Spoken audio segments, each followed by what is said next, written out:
ত্রিফলার নাম শুনেছেন নিশ্চয়ই। আমলকি, হরিতকি ও বহেরা এই তিন ফলকে একত্রে ত্রিফলা বলে। আয়ুর্বেদিক ওষুধ হিসেবে ত্রিফলার কদর আকাশচুম্বী। আমরা আজকে এসেছি জেমকন কোম্পানির আমলকি, বহেরা, হরিতকির বাগানে। মূলত এটা একটা ঔষধি বাগান। প্রাচীনকাল থেকে মানবদেহের নানান সমস্যা দূর করতে আমলকি জরুরি নেই। ভিটামিন, মিনারেলস ও বিভিন্ন অ্যাসিডের প্রাচুর্য এই ফলের কদর বাড়িয়েছে যুগের পর যুগ।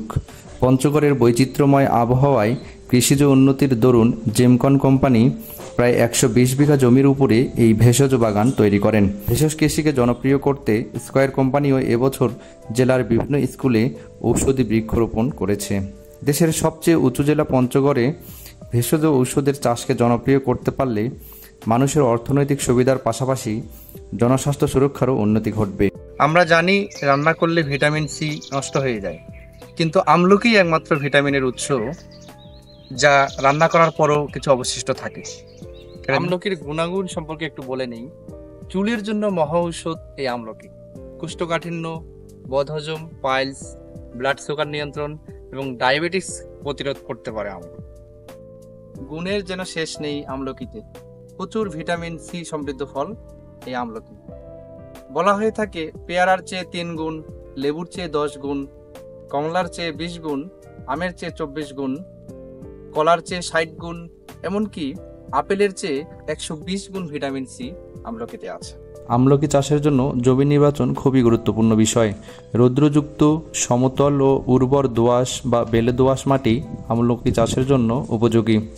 সম্পূর্ণ বেলে মাটি, অতিরিক্ত অ্যাসিডিক ও অতিরিক্ত অ্যালকালাইন মাটিতে চারা রোপণ করা যাবে না। মাটির পিএইচ 6.5 থেকে 9.5 মধ্যে থাকলে ভালো। গর্ত তৈরির জন্য 1 মিটার গুণ 1 মিটার গুণ 1 মিটার অনুপাতে জায়গা কুপিয়ে প্রস্তুত করতে হবে। শক্ত মাটিগুলো ভেঙে ঝুরঝুরে করতে হবে। প্রত্যেক গর্তে জৈব সার 15 কেজি, নিম কেক 1 কেজি, হাড়ের গুঁড়া 500 গ্রাম, টিএসপি 500 গ্রাম ও ইকোফোরান 20 গ্রাম ভালোভাবে মিশিয়ে 15 দিন রেখে দিতে হবে। বীজগুলোকে কুসুম গরম পানি বা রোদে গরম হওয়া পানিতে 10 থেকে 15 মিনিট চুবিয়ে নিয়ে মাটিতে বপন করলে 60 থেকে 70% চারা জার্মিনেশন হয়।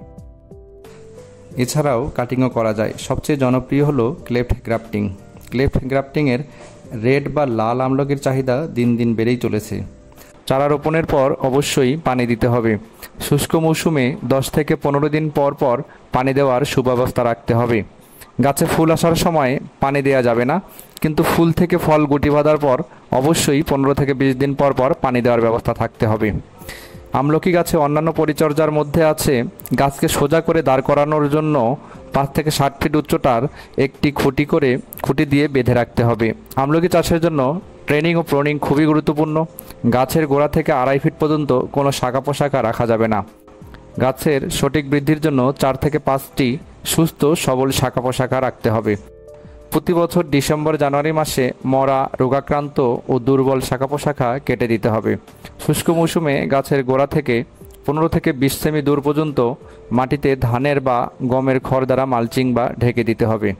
বর্ষা মৌসুমে গাছের গোড়ায় কোনোভাবেই পানি জমতে দেওয়া যাবে না।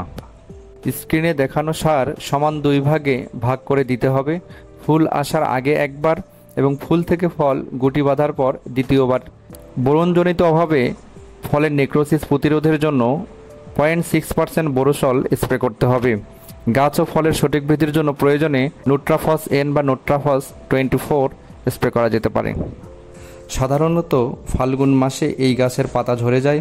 এ সময় গাছে পোকার আক্রমণ প্রতিরোধে ক্লোরপাইরিফস প্লাস সাইপারমেথ্রিন গ্রুপের ওষুধ প্রয়োগ করতে হয়, যেটা অবশ্যই ফুল আসার আগে এবং পরবর্তীতে মার্চ ও মে মাসে ফুল আসলে ফুল থেকে ফল দানা বাঁধার পর একই ঔষধ আরও একবার স্প্রে করতে হবে।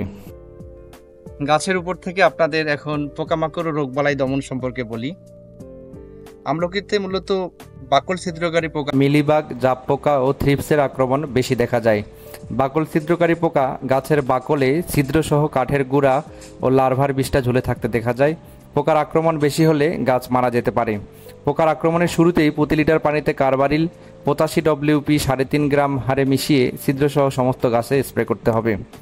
মিলিবাগ, জাপ পোকা ও থ্রিপসের ক্ষেত্রে গাছের নতুন ডাল, পাতা ও ফলে দলবদ্ধভাবে আক্রমণ করে এবং রস চুষে খায়, ফলে গাছের বৃদ্ধি ব্যাহত হয়। এ পোকার আক্রমণ হলে গাছে পিঁপড়ার উপস্থিতি লক্ষ্য করা যায়।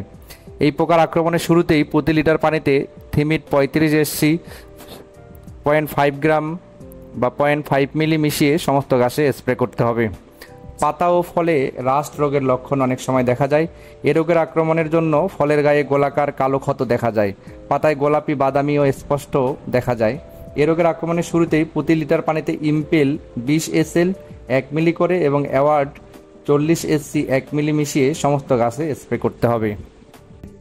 বাংলাদেশে বাড়ি আমলকি 1, বাউ আমলকি 1 নামে দুইটি উচ্চ ফলনশীল জাতের বাণিজ্যিক চাষ লাভজনক। আমলকি গাছে পুরুষ ও স্ত্রী ফুল আলাদা আলাদাভাবে ফোটে। সাধারণত ফল পুষ্ট হয় নভেম্বর থেকে ফেব্রুয়ারি পর্যন্ত এবং এই সময় ফল বাজারজাত করার উপযোগী হয়।